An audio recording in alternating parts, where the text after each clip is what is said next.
All right. Good morning. Good morning. Good morning. Good morning. Welcome to Red Tree. So glad you guys are here this morning.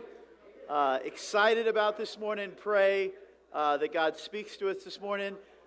This morning we're going to wrap up our series called Moving Forward. I want to thank Caleb last week for filling in, and thanks for Ben for the opportunity to watch it online, and it was great. So we were with our grandbabies Wednesday through Sunday last week, and so it wasn't heaven, but like it's about as close as you can get.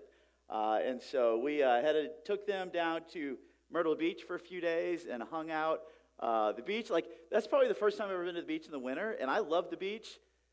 The winter isn't quite the same as the summer, but I was still at the beach. We were with our grandbabies, and they are perfect. They are perfect. They're perfect. They're great. I love them. They're great. So last week, Caleb was going to wrap up the series, but I've learned something. As my kids get older, they don't listen to me anymore. So I said, all right, Caleb, this is what I want you to talk about. And for some reason, he listened to God more than he listened to me. And aren't we glad? Aren't we glad? On that one, yes. When Luke and Allison said, hey, we feel like God's telling us to move to Nashville, I looked at them and said, well, won't you guys miss Easton and Adeline? And they're like, no, we're taking them with us. And I'm like, I don't think that's from God. But it was. And so thankful for Caleb listening to God and sharing this morning. I am really, really excited about our next series. It's something that's kind of been in my heart for a while now, and this seems the timing. Our next series we're going to kick off next week is called Transitions. It's going to be through the book of 1 Samuel. As you look at the book of 1 Samuel, you're going to see transition after transition after transition. And sometimes life feels like that for us. That we go through one season or one phase, and then the next season, the next phase, and then the one comes right after that and after that. And life just seems like a series of transitions. And I'm convinced there's a lot that we can learn from the book of 1 Samuel to help us as we go through our lives here. So excited about that. We started off this series moving forward talking about resolutions. Are you somebody who makes resolutions? Are you not? And we talked about a lot of people don't make resolutions. And the primary reason is because a lot of people don't keep resolutions. The pressure of resolutions, that if you want to keep it, you have to keep it perfectly. Like if you say, hey, I'm going to lose my resolutions, I'm going to lose 50 pounds, and you lose 48 pounds, did you keep your resolution? No, but you made progress. And a lot of times that perfection that we got to keep it keeps us from focusing on making progress. So in this series we've talked about, instead of focusing on perfection, let's focus on progress, on improvement. And I think there's a lot of wisdom in that, but it comes with a couple of warnings as well. And so when we talk about making improvement in our life, that's our goal of seeing that progress. But also there's a little warning that comes with it, is that we can't use, I'm not going to strive for perfection, I'm just looking for progress, because we can use it as an excuse to remain in sin. And so I remember talking to a guy, a friend of mine, a few years ago, and we were talking about this sermon he had heard, and he thought it was so great because in this sermon, the preacher said, he encouraged everyone, hey, this is what I want you to do. You know, you're not giving to God right now, so I want you to give 3%. I want to give you 3% as an offering. Test God, see it, give 3%. And he was like, that's so awesome, it's so great. And I was like, well, friend, do you think the Bible teaches tithing? Some people do. Some people think it's more of an Old Testament principle than in the Old Testament. It was tithing, give 10% as an act of worship to God. Other people, and they would say in the New Testament, they think it's just more of grace giving. Whatever God lays in your heart, that's what you should give. And so there's some debate over that. But I just asked him, I said, do you believe that the Bible teaches, Old Testament, New Testament, tithing? When I look at Scripture, that's kind of what I see. Jesus was kind of presented with the opportunity that he could have said, oh, no, that's Old Testament. But he said, hey, no, keep doing that, but also take care of your family as well. And so that's how I see Scripture. I asked him, is that how you see Scripture as well, as far as tithing being something that God commands us or tells us to do, giving 10% of our offering, of what we have to him as an act of worship? He's like, yeah, I believe that. I said, so like if you were talking to a friend and they were like cheating on their spouse 4 days a week, would you say, okay, now this is what you need to do? You need to cut back and only cheat twice a week. Or you're having 2 affairs. Hey, you really ought to cut back and only have 1 affair. Does that make any sense at all? And so if you're stealing $50,000 a year from your company, you should stop that. And your goal for this year is to steal only $20,000 from your company. That's crazy, right? And so our goal is progress. Our goal is improvement. It's seeking after God. But the warning with it is don't use that as an excuse to continue walking in sin. Does that make sense? That's warning number one. Warning number two is just with this morning. Churches, pastors have different philosophies about different things and sermons, that kind of stuff. There are people. So today may feel a little more like a self-help talk or a TED talk. And there are people that just like bash that. Just you can read their blogs, you can go on YouTube, watch all their videos, and they just bash that. And I get what they're coming from. Other churches, you would go to their church, and it seems like every Sunday that's all they ever talk about is how to make your life here better and more comfortable and improvements and that kind of stuff. And they don't nearly focus as much on just really loving God, seeking God, everything for God. It's all about Him. Some churches you go to, it kind of seems like the focus is more on us than Him, and the focus is more on what's happening here than on eternity. Now, kind of where I'm at, I think Scripture is clear. He's everything. He's everything. And we need to love Him and to serve Him and to give everything to Him. He is the focus. We need to not live for our comfort here. We need to live for eternity. It's not about us. It's about Him. I 100% believe that. At the same time, there's an entire book in the Bible that just talks about how to make wise choices here on earth. So if you read the book of Proverbs, that's all it is. It talks about, hey, stay out of debt. Hey, stay away from gluttony. Hey, pursue wisdom. Make wise choices with your life. As you look through all of Scriptures, there's a lot of teaching that's talking about how we make choices on how we live here that are just wise.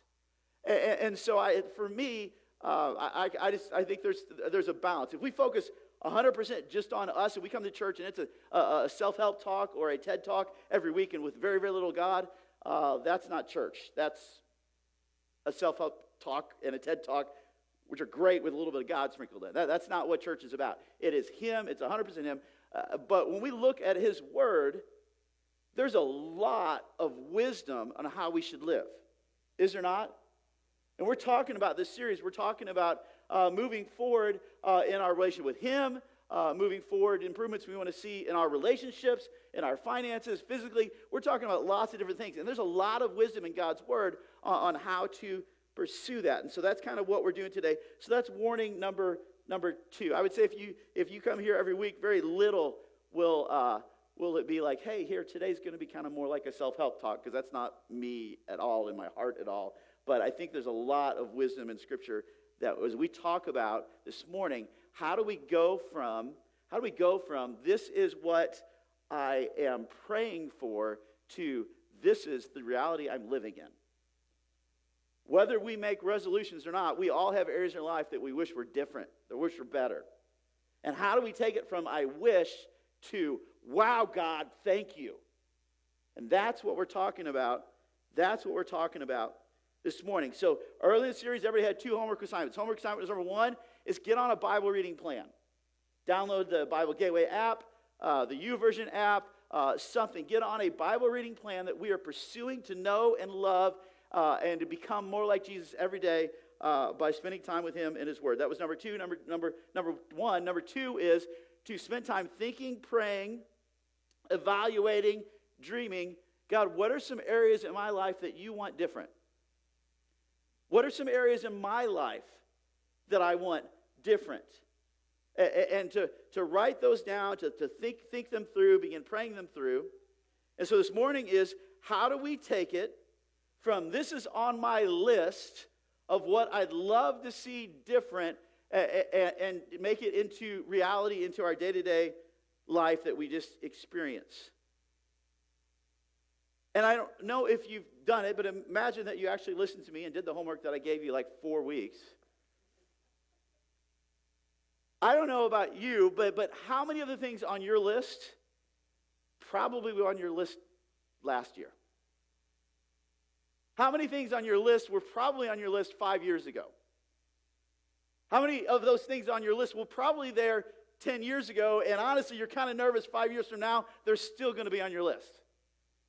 Well, that's kind of what we're talking about today, of how can we keep it from being something we just wish and wish and wish and wish, to God does it, and we praise him for it. So the question for today is, have you ever felt frustrated because the problem is not in identifying the changes you'd like to see made, but instead the challenge is making it a reality? How do we go from a wish to pulling it off? How do we go from wanting to change to God has changed it? How do we go from a desire to reality? So today that's what we're going to talk about. How to move forward towards what God wants for us. Number one is this: use the right formula. Use the right formula. How many math lovers do we have in here? Math lovers. There's like a few of you sick people here. Okay? I didn't mind math, but my least favorite part of math was word problems. Like, Billy is going this way at 10 miles an hour, and Sam is coming this way, and when are they going to crash? Why don't they just get out of each other's way? I mean, like come on. The key to solving any problem is using the right formula. Because if you have the right formula, you just plug in the right numbers and you got your solution, right? So we're talking about not just a math problem, we're talking about a life problem. We're talking about this is what I and God want for my life, but I have a hard time pulling it off. So how can I pull it off? It starts with having the right formula. Here's the right formula to seeing our desires become reality. Small choices plus consistency plus time equals big changes. Small choices plus consistency plus time equals big changes. If you want to see big changes in your life, to go from I wish, and I've wished for 10 years, to wow, God, you've answered my prayers. This is reality. This is where I'm living at. How do we do that? It starts with small changes plus consistency plus time equals big changes. If you're looking for some verses to memorize, Galatians 6, 7 through 9. Do not be deceived. Do we got that back there, Connor? Galatians 6, 7 through 9. Do not be deceived. God cannot be mocked. I've got a different versions here. So God cannot be mocked. So we'll go with this version here. Do not be misled. You cannot mock the justice of God. You will always harvest what you plant. Those who live only to satisfy their own sinful nature will harvest decay and death from that sinful nature. But those who live to please the Spirit will have everlasting life from the Spirit. Let's not get tired of doing what is good. At just the right time, we'll reap a harvest of blessing if we don't give up. So go ahead and pull that down. I'd like my translation here a little better, probably just because I'm more comfortable. Okay? Don't be deceived. What does it mean to be deceived? You believe something that's not true. It's something that you've been lied about and you've accepted as reality. Paul tells us here, don't be deceived. Don't be fooled. Don't be tricked. God cannot be mocked. A man reaps what he sows. God has put a principle in place that is unbreakable. This is just a life principle that God has put in place. You're going to reap what you sow. So if you plant corn and you expect tomatoes, you're going to be disappointed. Doesn't that sound crazy? Like who in the world would plant corn and expect tomatoes? In our life, it's the exact same way. We're sowing habits. We're sowing decisions. We're sowing small choice after small choice after small choice that is going to produce a fruit that comes from those choices and habits that we've made. Does that make sense? We reap what we sow. Is the world out to get you? Well, maybe. But most of the problems, and many of the problems we have, is not that the world's out to get us. It's just that we reap what we sow. And if we sow laziness, we get the fruit that produces. If we spend more money than that comes in, we get the fruit that produces. Jesus says, or Paul says, don't be deceived. Don't be tricked. Don't be fooled. Don't buy into the lie. We reap what we sow. Now, does God give us grace? Absolutely. Does God forgive us? Absolutely. Can God change any situation in a heartbeat? Absolutely, because he's God, and that's pretty cool. Don't be deceived. God cannot be mocked. A man reaps what he sows. Whoever sows to please their flesh, from the flesh will reap destruction. Whoever sows to please the Spirit, from the Spirit will return eternal life. It's kind of saying, hey, if you're living to feed your fleshly desires and your wants without regard to what God wants, you're going to reap what you sow. If you're living for yourself, if you're living with disregard for God's commands and promises and living in disobedience, you're going to reap what you sow. It leads to destruction. On the flip side, if you live for the Spirit and to please the Spirit, you're going to reap an eternal reward that is so much far better. Verse 9. Let us not become weary in doing good, for at the proper time we will reap a harvest if we do not give up. Let me say it one more time. Let us not become weary in doing good, for at the proper time we will reap a harvest if we do not give up.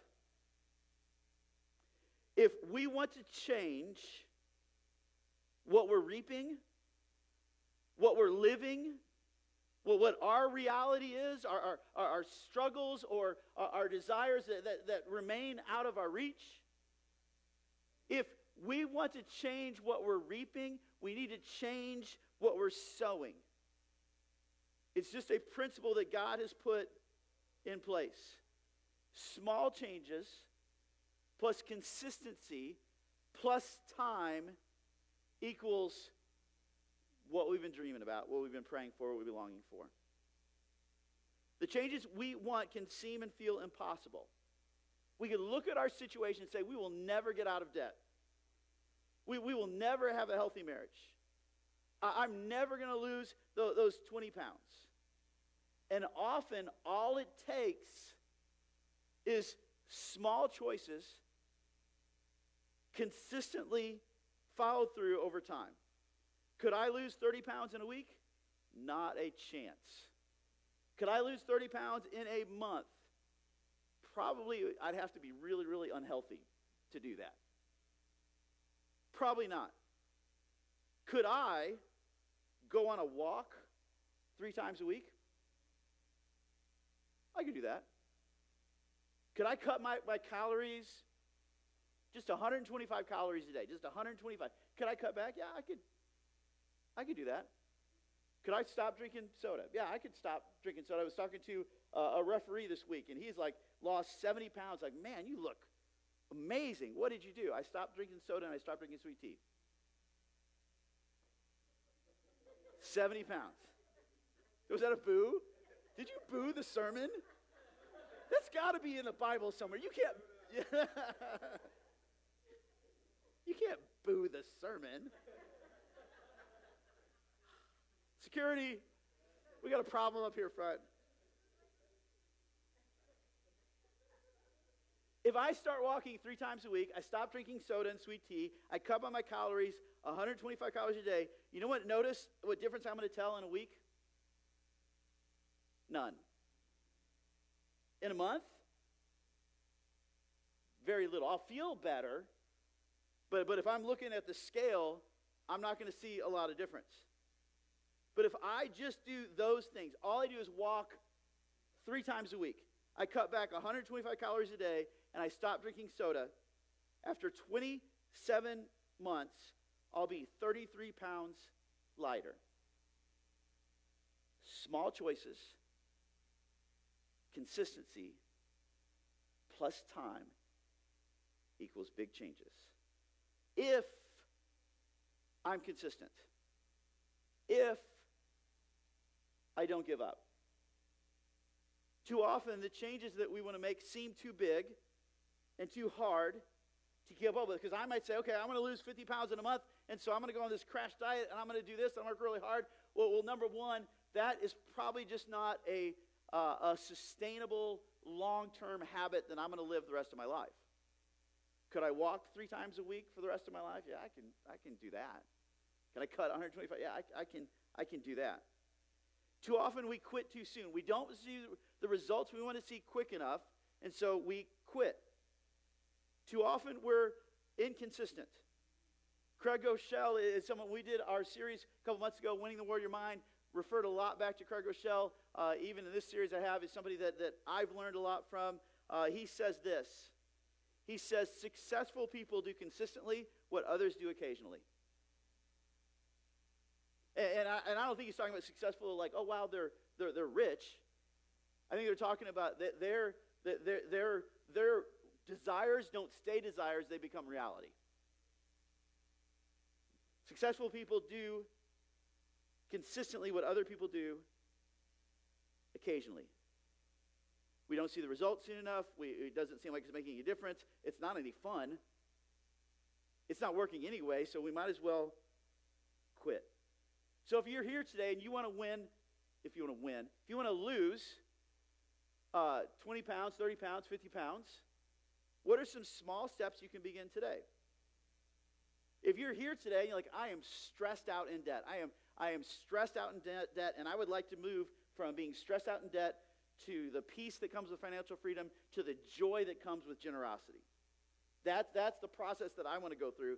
What small steps can we begin today? If we want to grow spiritually, what small steps can you take today that's going to lead you in the direction that we want to go? Because you know what? We reap what we sow. Imagine if we all said today, this is what we're going to do. We're going to get a Bible reading plan, because Rick's been telling us for like a month and a half, get on our Bible reading. So we're actually going to listen to him. We're not going to boo him. We're going to listen to him. You're not going to live that down. I could tell other stories of when Bo was in 7th grade, but we won't go there. I was Bo's youth pastor when he was in 7th grade. And I was in college, and that was a couple years ago. So he's put up with far more than any human being should have to put up with. You're allowed to boo me. You and Candy are the only ones allowed to boo me here. Where was I? There we go. All right. If we get on a Bible reading plan and we stick with it, and maybe we miss a day or two, but for the most part, we stick with it and we're pursuing God, not for head knowledge. Like, I know a lot of people that have, maybe I should say a lot of people. I know some people, now I sound judgmental. I haven't even said it and I sound judgmental. Like the pursuit of reading the Bible is not just for head knowledge, because I know people who know a lot about the Bible, but are jerks. Like, is that fair to say in church out loud? Okay, I just said it, so you can boo that one if you want.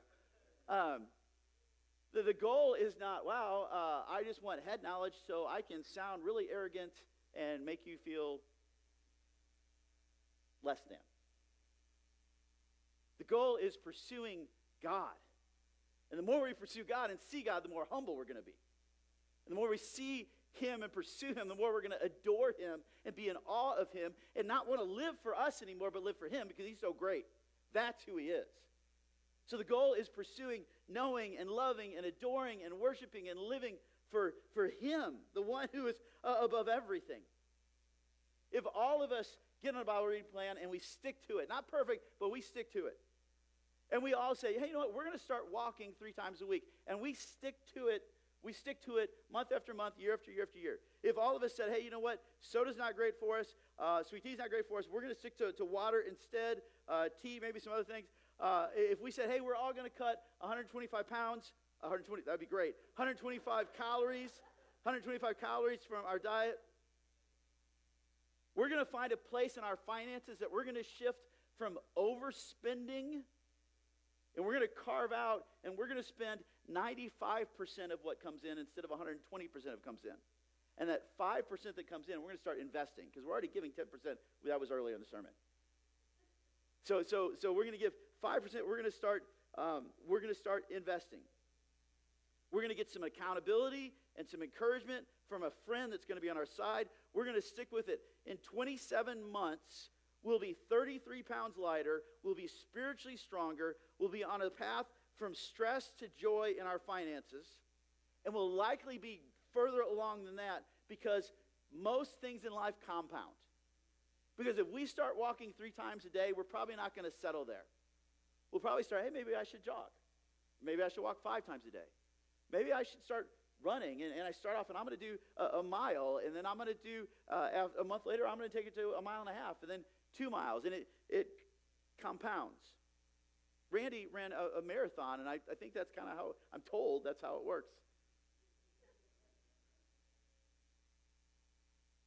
We start losing weight, we're going to feel better. We're going to have more energy, and we may desire to start working out a little bit. And as we work out, then we'll want to work out more. And as we change our diet and cut out a lot of the sugars, our taste buds are going to change. And the things that we used to crave are going to be like, ew, that's disgusting. We're going to stop looking at food for comfort, but looking at for fuel for what our God calls us to do with our bodies.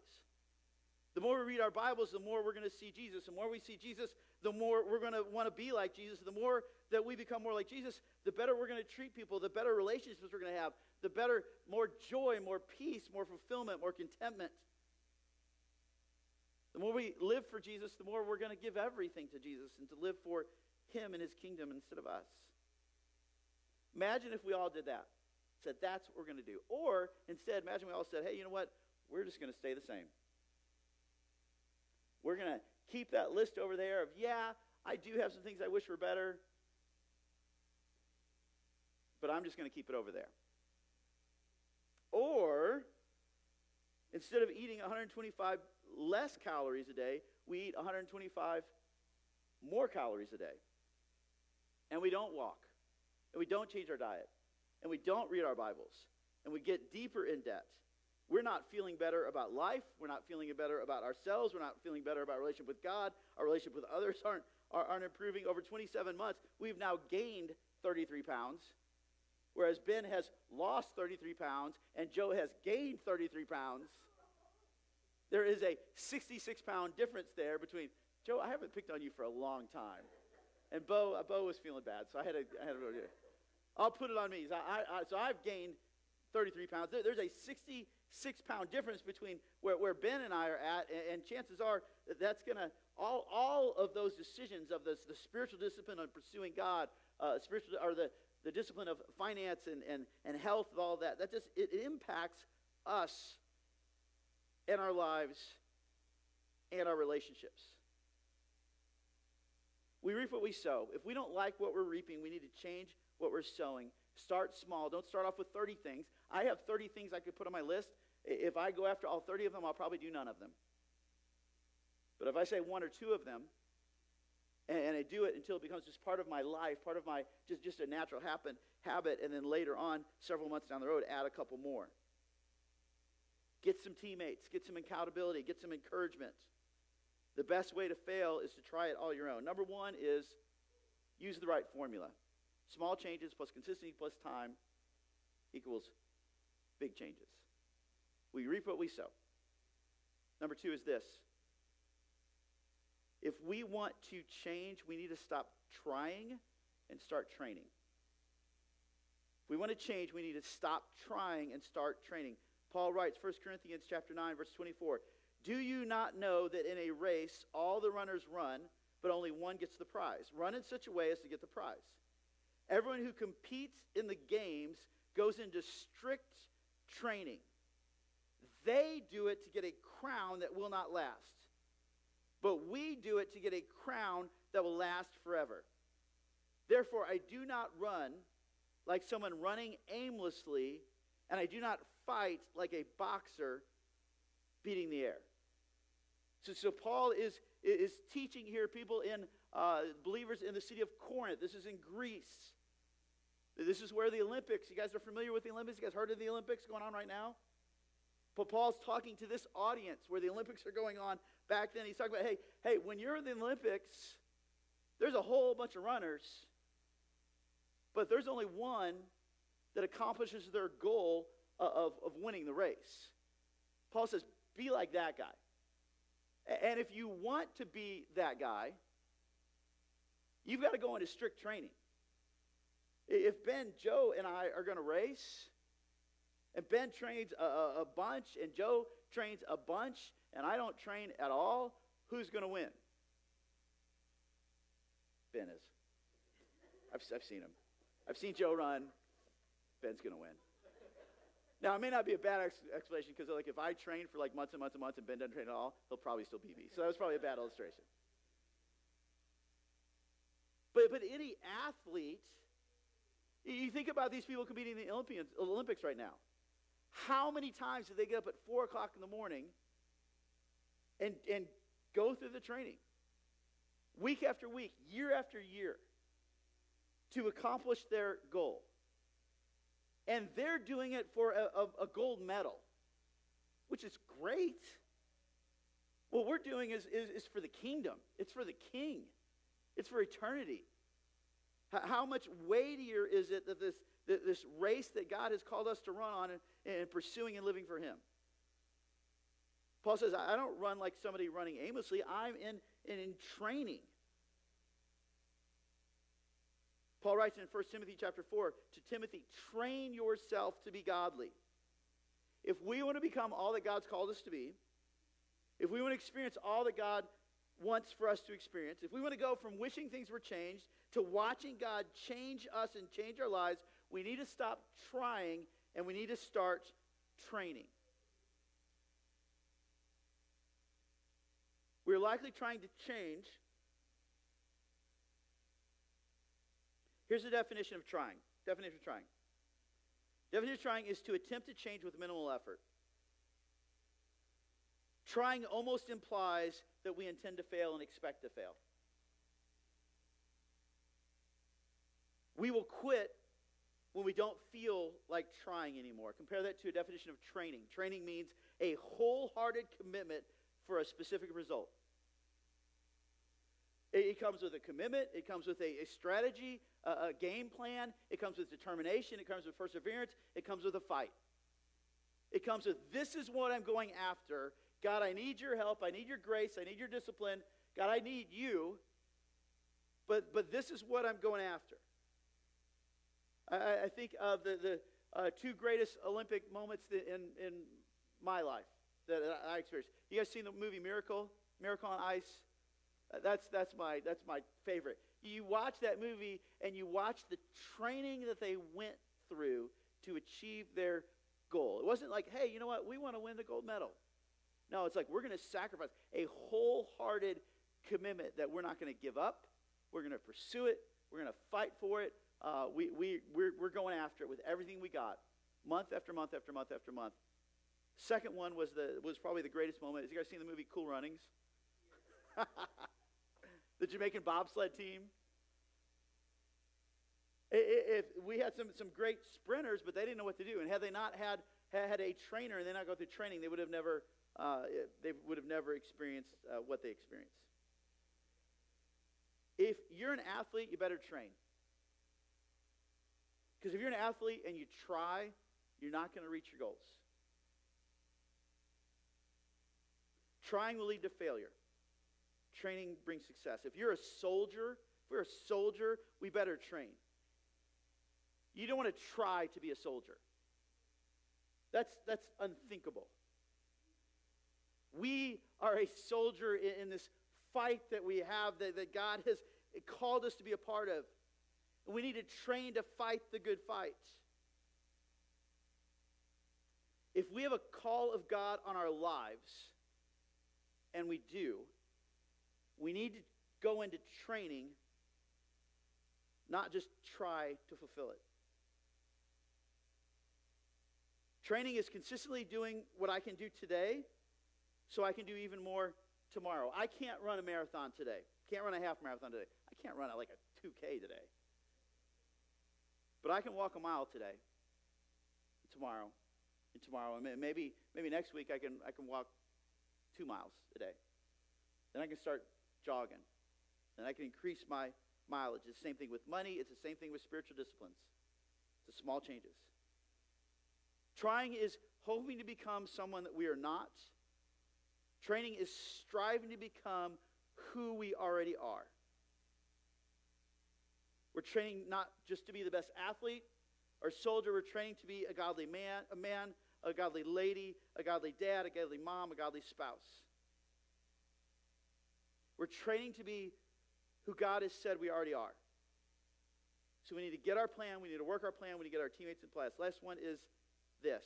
We need to stop trying. We need to start training. Last one is this. We're going to go back to our series last November, Winning the War with Your Mind.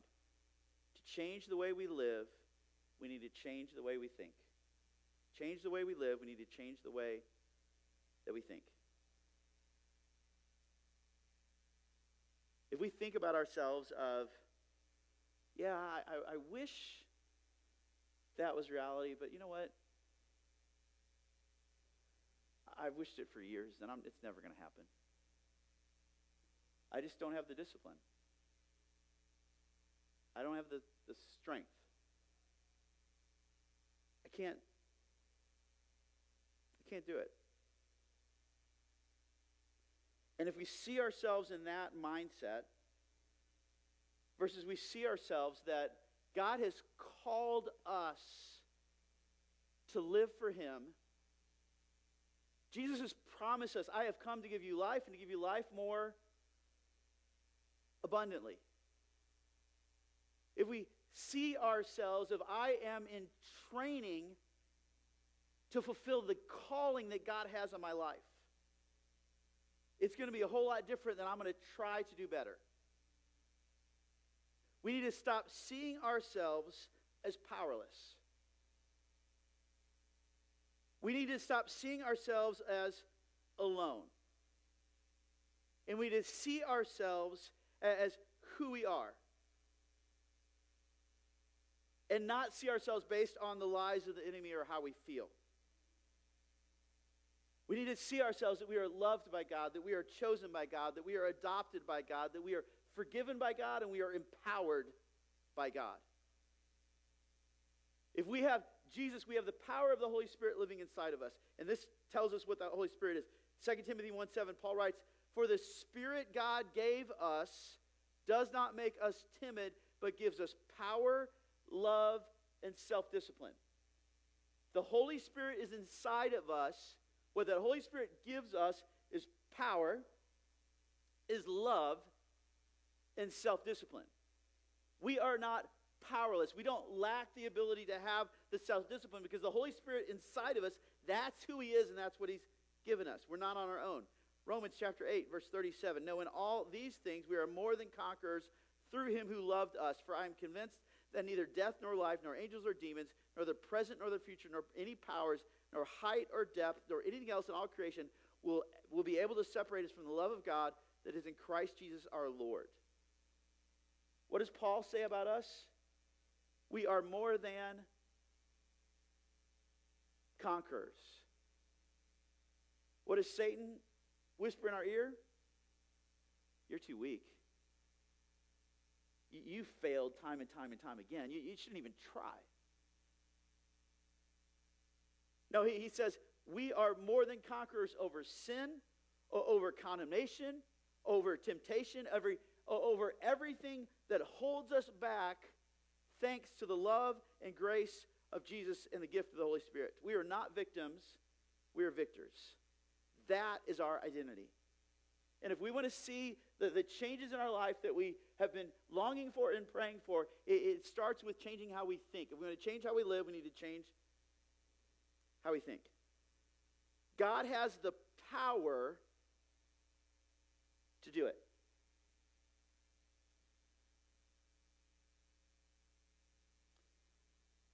So we need to stop listening and believing the lies.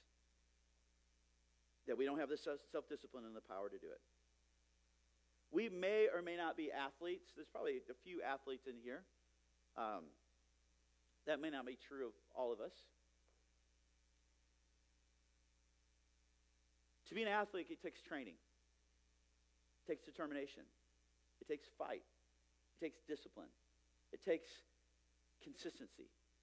It takes not giving up. It takes training.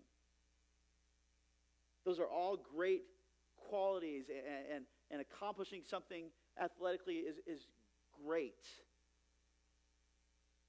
But compared to the calling that God has on our life, the promises that God has for us, it's minimal.